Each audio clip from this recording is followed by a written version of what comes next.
Hello viewers, অচিন্ততার free coaching চ্যানেলে তোমাদের সকলকে স্বাগত জানাই।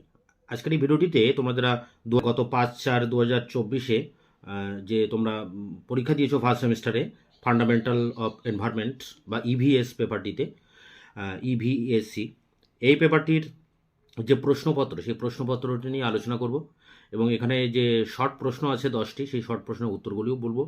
দেখে নিই আমাদের প্রশ্নে কি এসেছিল এবার 2023 সালের প্রশ্নপত্রে।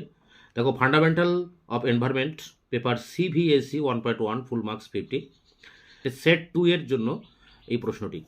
দেখো, এখানে 1 নম্বরের প্রশ্ন 10টি এখানে অ্যান্সার করতে হয়েছে। প্রথম প্রশ্ন, এখানে বলা হয়েছে সবকটি প্রশ্নের উত্তর দাও, সঠিক বিকল্পটি লেখো। পরিবেশের অংশ হলো জৈব উপাদান এবং অজৈব উপাদান, মানে এখানে হর্ষই দাগটা উত্তর হবে, অ এবং আ উভয়ই। একের ক গেল। একের খ দেখো, গঙ্গা ফড়িং হলো এক ধরনের প্রথম শ্রেণীর খাদক, মানে আ দাগের উত্তর হবে। এরপরে দেখো, গয়ে বলা হয়েছে কোন গ্যাস বিশ্ব উষ্ণায়নের জন্য দায়ী, CO2 কার্বন ডাইঅক্সাইড। পরেরটি, জলাভূমির পৌষ্টিক পদার্থের বৃদ্ধিকে বলা হয় ইউট্রিফিকেশন, উত্তর হবে হর্ষই, ইউট্রিফিকেশন। পরেরটি দেখো, ওজোন গ্যাস পাওয়া যায় স্ট্রাটোস্ফিয়ার। পরেরটি দেখো, বলা হয়েছে এখানে যে জলীয় বাস্তুতন্ত্রের সর্বনিম্ন স্তরে যে প্রাণীরা থাকে তাদের বলে বেন্থস বলা হয় তাদেরকে, উত্তর হবে হর্ষই।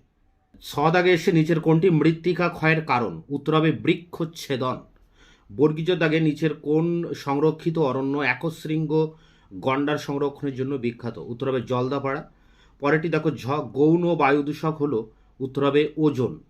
পরেরটি ইঙা দাগ এবং শেষ দাগ, এটি পশ্চিমবঙ্গের সবচেয়ে বিষাক্ত ভূগর্ভস্থ জল দূষকটি হলো আর্সেনিক। তো এই ছিল 10টি MCQ, এর উত্তরগুলো এখানে বলে দিলাম, তোমরা মিলিয়ে দেখো।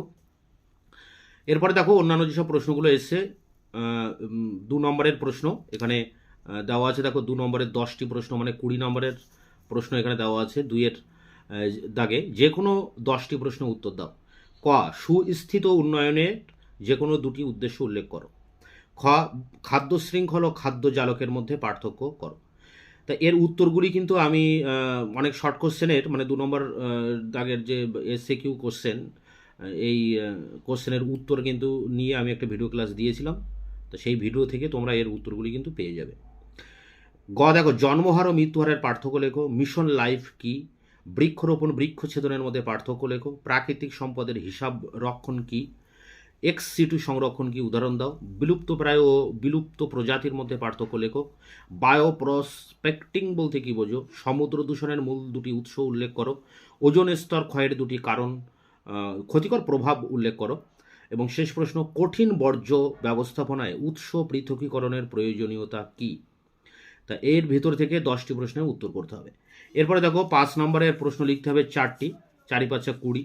এখানে দেখো 5 নম্বরের প্রশ্ন আছে, এখানে দিয়েছে 3 দাগে, যে কোনো 4টি প্রশ্নের উত্তর দাও। প্রথম প্রশ্ন, সুস্থিত উন্নয়নের নীতিগুলি কী কী? পরেরটি, বাস্তুতন্ত্রে ওয়াই আকারের শক্তি প্রবাহ মডেল ব্যাখ্যা করো। বাস্তুতান্ত্রিক সাকসেশন বলতে কি বোঝো? গ দাগে এসে বিকল্প শক্তির উৎস হিসাবে জৈব ভরের গুরুত্ব সংক্ষেপে আলোচনা করো। মরুকরণ সম্পর্কে সংক্ষিপ্ত টিকা লেখো। OTEC কি? তো এখানে নাম্বার আছে 2+2+1, মোট 5 নাম্বার। পরেরটি দেখো, জীব বৈচিত্র্য ধ্বংসের 3টি মূল কারণ উল্লেখ করো। পূর্বঘাট পর্বতমালাকে জীব বৈচিত্র্য হটস্পট বলা হয় কেন? 3+2। পরেরটি দেখো, ভূগর্ভস্থ জল দূষণের উৎস উল্লেখ করো। কীটনাশক কিভাবে মৃত্তিকা দূষণ ঘটায়? 2.5+2.5 নম্বর, মোট 5 নম্বর। শেষ প্রশ্ন, গ্রিন হাউস গ্যাস কি? এরা কিভাবে বিশ্ব উষ্ণায়ন ঘটাবে? বিশ্ব উষ্ণায়নের 2টি ক্ষতিকর প্রভাব উল্লেখ করো। এখানে 1+2+2 মোট 5। তাই এখানে 6টি প্রশ্ন দেওয়া আছে, 4টি প্রশ্নের উত্তর করতে হবে, 4×5 20। এই সব প্রশ্নের উত্তরগুলি নিয়ে কিন্তু, মানে উত্তরে আমি এর আগে তোমাদের পরীক্ষার আগে একটি ভিডিও ক্লাসে এই টাইপের বিভিন্ন 5 নম্বরের প্রশ্নের উত্তর বা 2 নম্বরের প্রশ্নের উত্তরের নিয়ে কিন্তু একটা ভিডিও ক্লাস দিয়েছিলাম। তার ভেতর থেকে সব প্রশ্ন কমন এসেছে বলা বাহুল্য, এবং সেখান থেকে তোমরা এর উত্তরগুলি কিন্তু মিলে দেখতে পারো। এরপরে দেখো, ইংলিশ ভার্সান এখানে প্রশ্ন দেওয়া আছে। ইংলিশ ভার্সানের যে মাল্টিপল চয়েস কোশ্চেন এসেছিলো সেগুলো তোমরা এখানে দেখে নিতে পারো। 1 দাগের প্রশ্ন, 1-এর ABCD এইভাবে এসছে, ই। তা ভিডিওটি ভালো লাগলে অবশ্যই তোমরা একটা লাইক করবে, আর এই ধরনের নিত্য নতুন ভিডিও পেতে বা তোমাদের ক্লাস রিলেটেড ভিডিও এরকম একের পর এক আমি নিয়ে আসবো। অবশ্যই চ্যানেলকে সাবস্ক্রাইব করে চ্যানেলের পাশে থাকবে।